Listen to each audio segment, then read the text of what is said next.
सिर्फ हम ऐसे ही करेंगे तो हेलो बच्चों, मेरा नाम तौफिक नेक। आपको स्वागत करता हूँ इस चैनल पर, जहाँ पर हम 11th 12th से रिलेटेड ऑल टॉपिक्स कराएंगे सीईटी नीट के लिए। तो आज इस सेक्शन में हम सीखने जा रहे हैं 11th क्लास के second chapter units and measurement, physics में आने वाला यूनिट्स एंड मेजरमेंट आज सीखने जा रहे हैं। ये very excitement and very thrilling topic है। अगर इस टॉपिक को आपने अच्छे से समझ लिया तो समझो आपका इतना मजा आएगा टॉपिक सीखने में एंड इस टॉपिक को अप्लाई करने में कि आप रोज रोज करना चाहोगे एंड एग्जाम्स में आप वेरी इजीली सॉल्व करोगे एंड कॉम्पिटिटिव एग्जाम्स में भी आप वेरी इजीली इस प्रॉब्लम्स को सॉल्व करेंगे। तो चलिए शुरू करते हैं। तो उस शुरू करने के पहले एक आप एक एग्जाम्पल लीजिए। एग्जाम्पल क्या होगा? ए रूबिक्स क्यूब। ओके बच्चों, रूबिक्स क्यूब क्या होता है? रूबिक्स क्यूब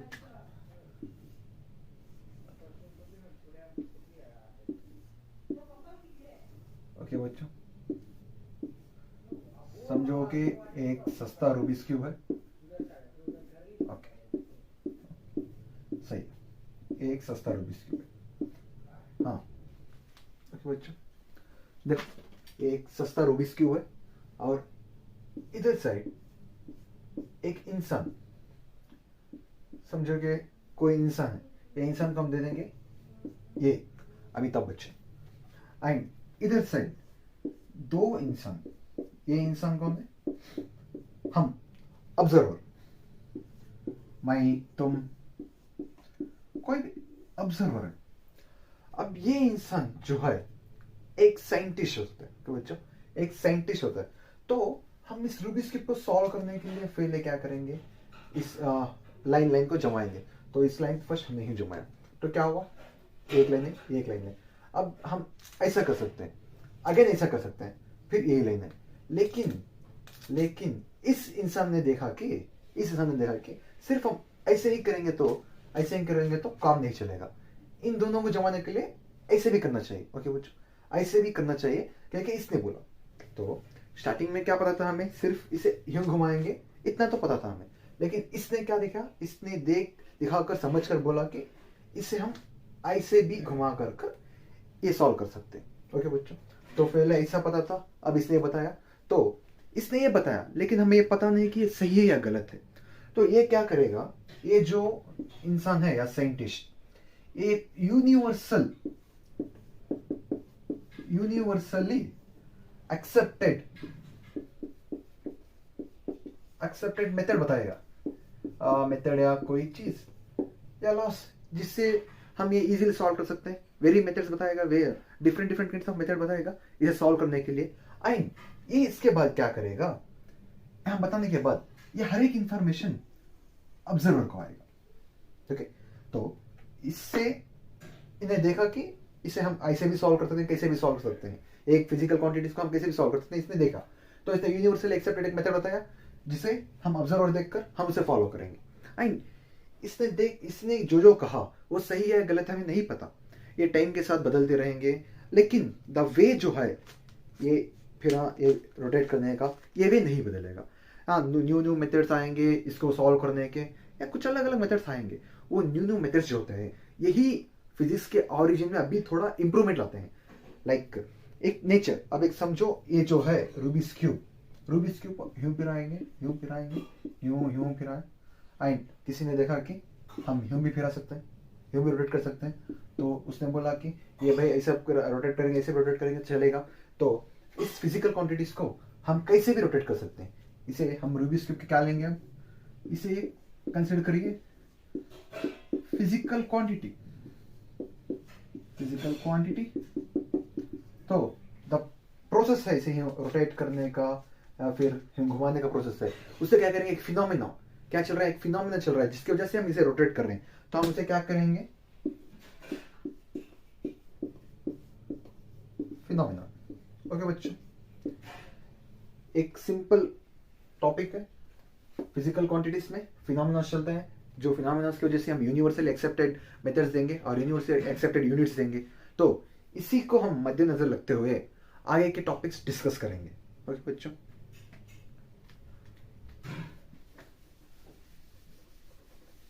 तो आप सबका एक सवाल होगा, हमने इस सीखने से क्या फायदा है? इस रूबिक्स क्यूब या गॉ या ऑब्जर्वर या साइंटिस्ट की वजह से क्या यूज है? देखो, हम एक नॉर्मल ह्यूमन बीइंग है और हमें पता नहीं कि कौन सी चीज करेक्ट है या कौन सी चीज रॉन्ग है। तो यूनिवर्सली एक्सेप्टेड एक चीज होगी तो हम उसे एक्सेप्ट करेंगे, हाँ ये सही है। जैसे कि हम मैंगो को इधर भी मैंगो बोलेंगे, इंडिया में मैंगो बोलेंगे, अमेरिका में मैंगो बोलेंगे, चाइना में मैंगो बोलेंगे, रशिया में मैंगो बोलेंगे। क्यों मैंगो बोलेंगे? या उनका लोकल लैंग्वेज में कुछ अलग बोलता होगा, लेकिन मैंगो इस कॉमन होगा। अगर आप कहीं भी जाए मैंगो दीजिए बोले तो मैंगो देंगे। क्यों? क्योंकि वो यूनिवर्सल एक्सेप्टेड एक वर्ड है। इसी तरह हर एक चीज को भी यूनिवर्सल एक्सेप्टेड मेथड चाहिए। जैसे कि एक फिजिकल क्वांटिटीज को, जैसे कि हम स्पीड से जा रहे हैं या वेलोसिटी, इस चीज का हर एक चीज का भी एक फिजिकल क्वांटिटी होना चाहिए। इसी चीज को साइंटिस्ट ने एक जगह पर मिलकर यूनिट्स दिया जिसे मेजर करते हैं हम। तो चलिए हम पहले पढ़ेंगे कि व्हाट इज फिजिकल क्वांटिटीज, क्योंकि फिजिकल क्वांटिटीज के ही तो यूनिट्स होते हैं। फिजिकल क्वांटिटीज यानी क्या होता है? लेंथ, मास एक्सेट्रा, वेलोसिटी, ये सब चीजें होते हैं। लेंथ, मास, टेम्परेचर, ये सब फिजिकल क्वांटिटीज है। इसी के जो यूनिट्स आते हैं उसे हम बोलते हैं कि यूनिट्स बोल के। सो पहले हम डिस्कस करेंगे what is physical quantities. What is physical quantities बच्चों?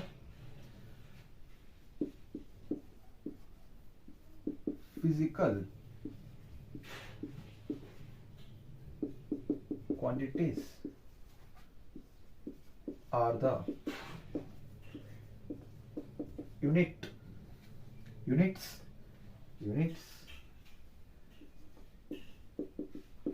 which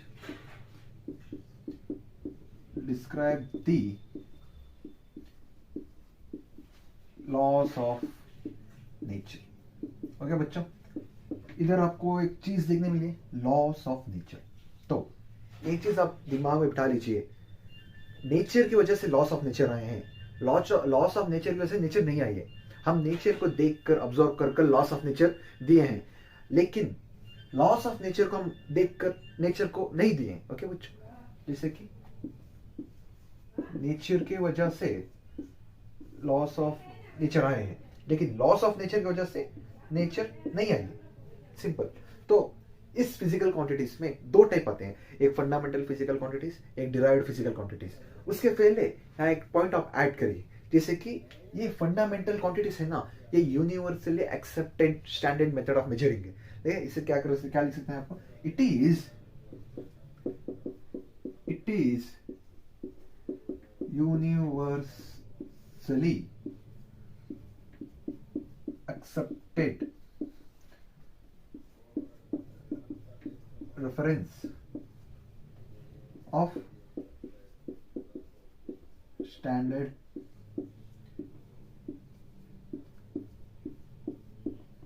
measurement. बच्चों जैसा अपने रूबिक्स क्यूब के एग्जांपल में देखा कि वहां पर एक इंसान देखकर यूनिवर्सल एक्सेप्टेड मेथड बताता है, उसी तरह एक यूनिवर्सल एक्सेप्टेड स्टैंडर्ड मेथड है। इसी हम कहीं भी जाएं, एक यूनिवर्सल एक्सेप्टेड फॉर्मूला या यूनिट जैसे कि मास का होगा केजी, ऐसा हम दे सकते हैं। इसी को हम बोलते हैं universally accepted reference of measurement. Okay बच्चों, तो हम इसके टू टाइप्स जो हैं वो डिस्कस करेंगे। और टू टाइप क्या है? एक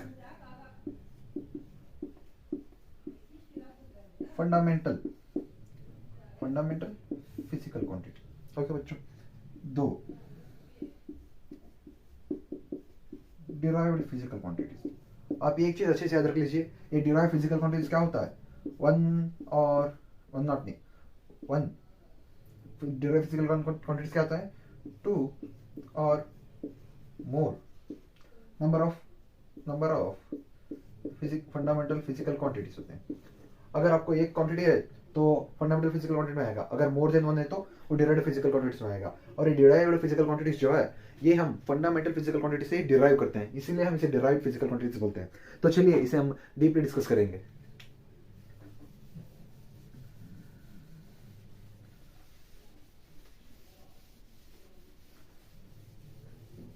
तो बच्चों what is fundamental physical quantities? Fundamental physical quantities इसे हम ऐसे डिफाइन कर सकते हैं, the unit associated with the fundamental quantities और बेसिक क्वांटिटीज। अब बेसिक जो होता है सिंगल चीज कोई भी, तो उसे क्या बोलेंगे हम? बेसिक। जैसे कि एलकेजी है वो basic, UKG basic.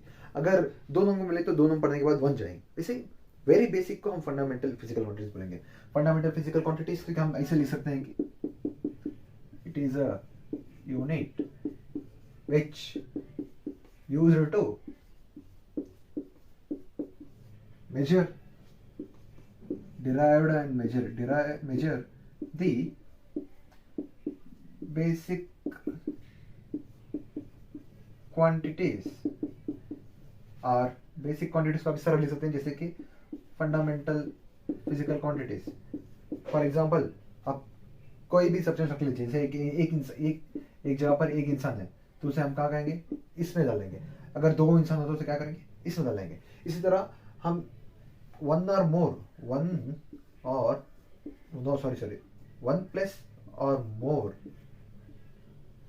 Fundamental physical quantities है तो फंडामेंटल फिजिकल क्वांटिटीज है तो उसे हम डिराइव्ड फिजिकल क्वांटिटीज में रखेंगे। ओके बच्चों, इस तरह आप इसे लिख सकते हैं। And second one, derived physical quantities को आप इस तरह डिफाइन कर सकते हैं, इट इज अ यूनिट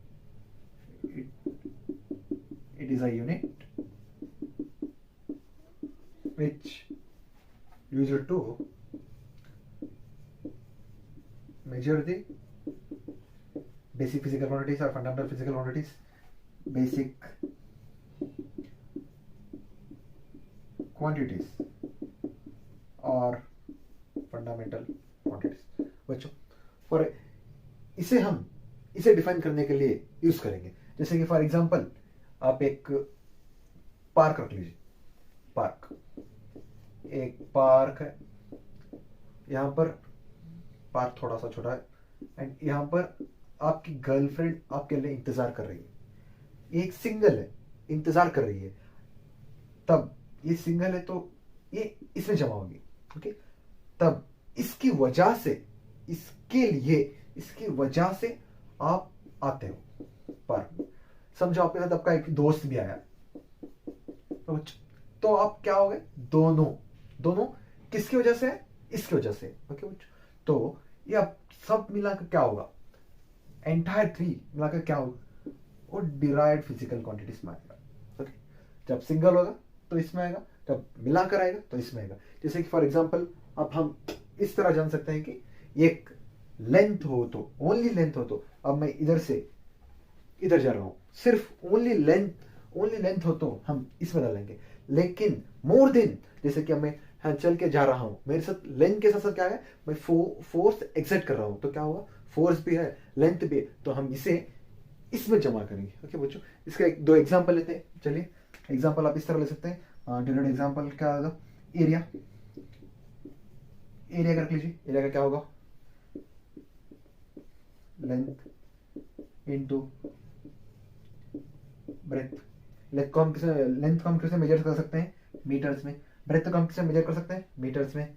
तो हम ये दोनों मिलाकर क्या लिखते हैं, मीटर सेकेंड। इसी तरह आप लिख सकते हैं, इसी तरह आप वेलोसिटी का लिखेंगे, वेलोसिटी का भी लिख सकते हैं। वेलोसिटी इज इक्वल टू क्या होगा, displacement divided by time. Time को हम किसमें मेजर करेंगे, सेकेंड। तो डिस्प्लेसमेंट को हम किसमें मेजर करेंगे, मीटर, टाइम को सेकेंड। अगर ये सेकेंड को ऊपर भेज दिए तो क्या होगा, अगर always remember, if you send this second to up, we must write it as this। okay, and similarly for force को हम इस तरह डिफाइन कर सकते हैं, force is equal to mass into acceleration, Newton second law. तो मास को हम किस में डिफाइन कर सकते हैं, केजी में। एक्सेलरेशन क्या होता है, वेलोसिटी डिवाइडेड बाय टाइम। तो वेलोसिटी क्या होगा, ये आया डिवाइडेड बाय टाइम, तो सेकेंड आएगा। अगर ये ऊपर जाए तो क्या होगा, जैसे मैंने कहा, इजी। इस तरह आप ये दोनों को डिफाइन कर सकते हैं। अब हम next internationally measurement of system पढ़ेंगे, इंटरनेशनल मेजरमेंट ऑफ यूनिट पढ़ेंगे and 7 types of basic quantities पढ़ेंगे। तो चलिए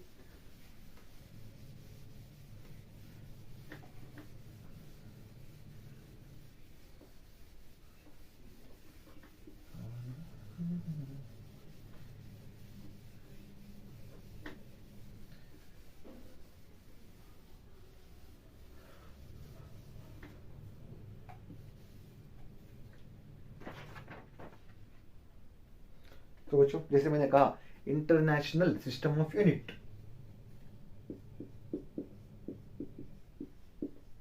international system of unit. International system of unit क्या है? ऐसे समझो, पहले 50 ईयर्स और 60 ईयर्स पहले हर जगह पर सेम नहीं मेजर कर सकते। जैसे कि हम इंडिया में बैठकर हम सेंटीमीटर बोलते हैं लेंथ को, वैसे तरह फॉरेन में वो क्या बोलते हैं, मीटर बोलते हैं। हम इंडिया में वेट को हम केजी में मेजर करेंगे, फॉरेन में क्या करेंगे, फॉरेन में पाउंड्स में मेजर करेंगे। तो इस तरह different kinds of international measurement system को हम क्या कहेंगे, इंटरनेशनल सिस्टम ऑफ यूनिट करेंगे। वो 3 टाइप्स क्या आते हैं, वो 3 टाइप्स कौन से चलिए जानते हैं। CGS system, and main importantly there are 7 types of basic unit, but there are 3 important types of basic unit in that. वो 3 important कौन से हैं? Length, mass, time. For example हर एक चीज का भी लेंथ होता है, मास होता है, टाइम होता है, लेकिन हर एक चीज का करंट होना जरूरी नहीं है। इसी तरह आप समझिए, and there are 2 types, CGS and second FPS and FPS. Third one is MKS. ये कौन सा सिस्टम है? इसमें हम लेंथ को सेंटीमीटर मेजर करेंगे एंड वेट को हम ग्राम में मेजर करेंगे, टाइम को सेकेंड में। इसी तरह FPS सिस्टम में हम सेंटीमीटर को फुट में मेजर करेंगे एंड वेट को हम पाउंड्स में मेजर करेंगे, टाइम को सेकेंड्स में। एंड थर्ड वन, इसमें हम किस तरह मेजर करेंगे, हम वेट को, हम सेंटीमीटर को, लेंथ को हम मीटर में मेजर करेंगे एंड वेट को हम किलोग्राम में मेजर करेंगे एंड टाइम को सेकेंड्स में करेंगे। ओके बच्चों, ये 3 टाइप्स ऑफ मेजरिंग है। आपको प्रॉब्लम से पूछ सकते हैं, राइट द फॉर्मुलेशन और derive this equation, right this formula in CGS system और FPS सिस्टम, इस तरह आपको पूछ सकते हैं। तो वेरी इंपॉर्टेंट है, नोट कर लीजिए। एंड हम नेक्स्ट पढ़ेंगे 7 टाइप्स ऑफ बेसिक यूनिट। वो कौन से हैं एंड उससे हमें क्या यूज है। जैसे जैसे मैं लिखता हूँ आपको पता चल जाएगा कि वो कौन से हैं और उसे हम डेली लाइफ में कहाँ यूज करेंगे आपको पता चल जाएगा। सो राइट डाउन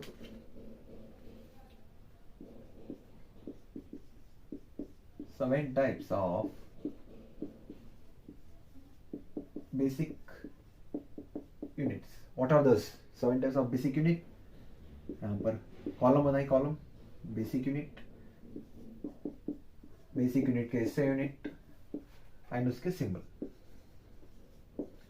ओके बच्चों, बेसिक यूनिट कौन से लिखिए।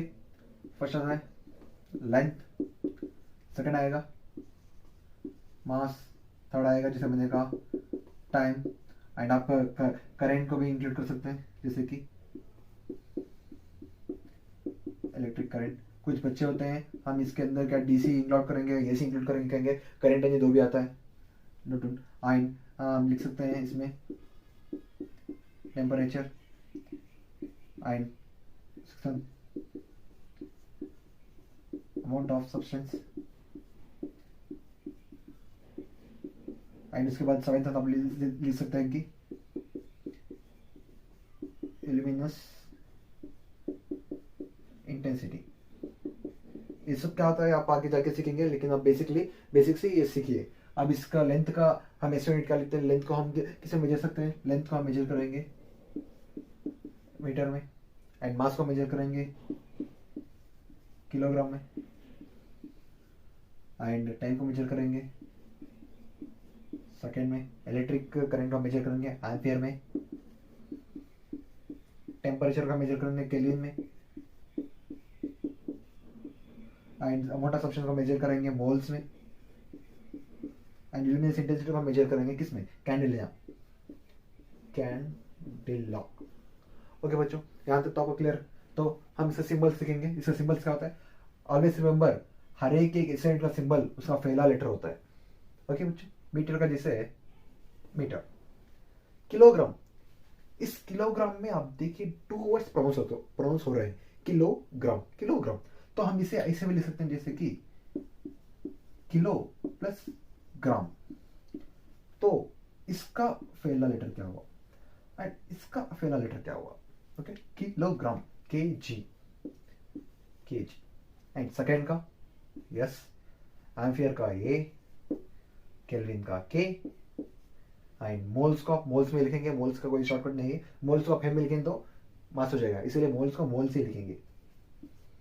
And candela, candela.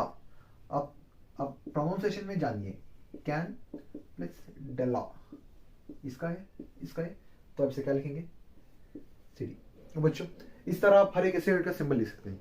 हम मैं आंख आंख बंद कर आप हर एक ऐसे यूनिट का सिंबल बोल सकते हो। आप जस्ट पूछिए, जैसे कि लेंथ का, मीटर का ऐसे यूनिट का सिंबल क्या है, यल, एंड सेकेंड का ऐसे यूनिट का सिंबल क्या है, यस, एंड किलोग्राम का ऐसे यूनिट का सिंबल क्या है, केजी। इसी तरह आप आंख बंद कर हर एक ऐसे यूनिट का भी सिंबल बता सकते हैं। जस्ट एक बार नोट कर लीजिए, देखिए। सो चलिए इस लेक्चर को आज हम यही खत्म करते हैं। होप आपको इस लेक्चर पसंद आई तो लाइक करिए, शेयर करिए एंड कमेंट करिए, आपके दोस्तों के साथ शेयर करिए, आप उनको भी ये वीडियो पहुंचाइए। एंड आने वाले सेक्शन वेरी एक्साइटेड है, हम उसमें डायमेंशन जानेंगे एंड एरर जानेंगे, जो वेरी एक्साइटमेंट है। तो इसी तरह जानने के लिए सब्सक्राइब कीजिए। Thank you students.